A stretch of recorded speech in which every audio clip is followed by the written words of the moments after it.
अस्सलाम वालेकुम व्यूअर्स, आज मैं आपके लिए रमज़ान स्पेशल सिर्फ आलू से 10 मिनट में बनने वाली बहुत ही मज़ेदार और क्रिस्पी स्नैक्स की रेसिपी लेकर आई हूँ। ना ही हम इसमें चिकन डालेंगे और ना ही कोई सब्ज़ी डालेंगे, सिर्फ आलू से ये इतनी मज़ेदार रेसिपी बनेगी। यकीन माने ये क्रिस्पी स्नैक्स आपकी इफ्तारी को चार चांद लगा देंगे। आप खाने से हाथों को रोक नहीं पाएंगे। स्टेप बाय स्टेप एक एक चीज़ बताऊंगी। आपने वीडियो को तो स्किप बिल्कुल भी नहीं करना, एंड तक पूरी वॉच करना ताकि आप भी ऐसे ही मज़ेदार के स्नैक्स बना सको। आज की वीडियो का गोल रखते हैं 5000 लाइक्स। तो चलें शुरू करते हैं। सबसे पहले मैंने ये बॉयल आलू लिए हैं। आपने आलूओं को 100% तक उबालना है, सॉफ्ट करना है, नरम आलू आपके होने चाहिए। और अब मैंने इसके छिलके उतार के इसको कट कर लिया। आप छिलके उतार के भी इसको बॉईल कर सकते हो। अब किसी छन्नी में डाल के इस तरह स्मूथ से हमें आलू चाहिए। इसमें कोई गुठली वगैरह नहीं रहनी चाहिए। आप कद्दूकश भी कर सकते हो, लेकिन कद्दूकश से इस तरह का टेक्सचर बिल्कुल भी नहीं होगा। आप कद्दूकश ना करिएगा। यकीन मानिए, आपने बहुत तरह के स्नैक्स खाए होंगे, इसको भी ज़रूर ट्राई करिएगा। 1/2 टीस्पून मैंने इसमें लहसुन पाउडर, 1/2 टीस्पून काली मिर्च का पाउडर और 1 टीस्पून मैंने इसमें नमक डाला है। और ये देखें 1 कप कॉर्नफ्लोर है और ये आपके सामने डाला है मैंने। इसमें 1/2 कप से थोड़ा सा ज़्यादा डाला है। इसमें सिर्फ इतना ही जाएगा और बिल्कुल भी नहीं जाएगा। ना कोई मैदा ऐड करेंगे, ना कोई बेसन ऐड करेंगे। अब आपने इसको गूंदना है, अच्छे से मिक्स कर लेना है। जैसे हम आटा गूंदते हैं सेम आप वैसे भी इसको गूंद सकते हो। स्मूथ हमें ये चाहिए। तो अभी मैं इसको अच्छे से मिक्स कर लूँ तो फिर आपको बताती हूँ। ये देखें सिर्फ 1/4 कप इसमें कॉर्नफ्लोर ऐड किया। ये देखें 1 कप था तो इसमें ये 2 चम्मच बच गए हैं। तो अब अगर आपके पास भी आधा किलो आलू हैं तो आपने भी इतना ही डालना है। 4 से 5 आलू हों तब भी आपने 1/4 कप ही कॉर्नफ्लोर डालना है, ताकि आपकी मेहनत और आपके पैसे ज़ाया ना हों।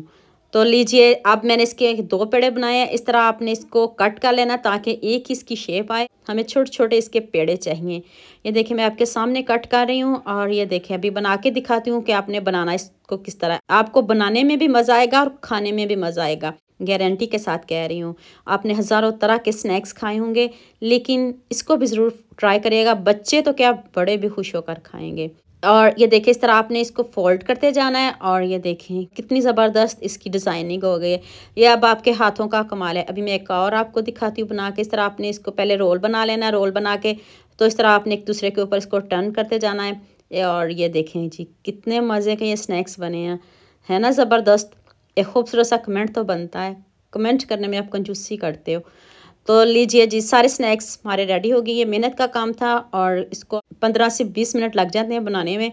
तो ये देखिए मैंने सारे स्नैक्स रेडी कर लिए। फ्राई करने का भी तरीका बता देती हूँ। जितने दिखने में खूबसूरत हैं उससे बढ़िया इसका जायका होगा। बनाइएगा ज़रूर। अगर आप लहसुन पाउडर नहीं डालना चाहते तो इसको स्किप भी कर सकते हो। फ्रेश नहीं डाल सकते आप, लहसुन पाउडर ही डालिएगा। पैन में ऑयल गर्म हो चुका है। ज़्यादा ऑयल गर्म बिल्कुल भी नहीं हमें चाहिए। मीडियम आंच पे हम इसको फ्राई करेंगे और गोल्डन सा कलर लेकेंगे। अभी आपके सामने कलर इसका चेंज होगा। कोई एडिटिंग नहीं करूँगी, आपको लाइव दिखाऊंगी। कुक होने में इसको थोड़ा सा टाइम लगेगा। आपने घबराना बिल्कुल भी नहीं, जल्दी बिल्कुल भी नहीं करनी। बस आपने इसको क्रिस्पी करना है और इसके ऊपर एक गोल्डन सा कलर आ जाए तब आपने इनको निकालना है। अभी आपने वीडियो को स्किप नहीं करना है, तक पूरी वॉच करना है। और ये देखिए जी कितने ज़बरदस्त लग रहे हैं। आप बाज़ार से चिप्स लाना भी भूल जाओगे जब आप ये वाले स्नैक्स बनाओगे। गारंटी के साथ कह रही हूँ। आपने हज़ारों तरह के ट्राई किए होंगे, खाए भी होंगे, लेकिन इसको भी ज़रूर बनाइएगा। आपकी इफ्तारी को चार चांद लगा देंगे। जितने खूबसूरत दिखने में लग रहे हैं, इतना खूबसूरत कमेंट तो बनता है। जल्दी से खूबसूरत सा कमेंट करिए, सबके साथ शेयर करिए ताकि रमज़ान में सभी इन स्नैक्स को बना सकें और इन्जॉय करें। तो लीजिए जी, हमारे मज़ेदार से स्नैक्स रेडी हो चुके हैं। अभी मैं आपको तोड़ के दिखाती हूँ, इसकी फाइनल लुक दिखाती हूँ। जितने दिखने में खूबसूरत हैं उससे बढ़िया इसका जायका है। देखिए इफ्तारी में टाइम कम था तो जल्दी जल्दी से मैंने इसकी फाइनल लुक कर दी। और लीजिए जी, हमारे मज़ेदार से स्नैक्स रेडी हो चुके हैं। अभी मैं बाकी के भी रेडी करूँगी। तो उम्मीद करती हूँ आज की वीडियो आपको लाजमी पसंद आएगी। जल्दी से मेरे चैनल को सब्सक्राइब कर दो, साथ में बेल आइकन का बटन प्रेस कर लो ताकि कोई भी न्यू वीडियो आपसे मिस ना हो। दुआ में याद रखिएगा। अल्लाह हाफिज़। मिलते हैं एक और नई वीडियो के साथ।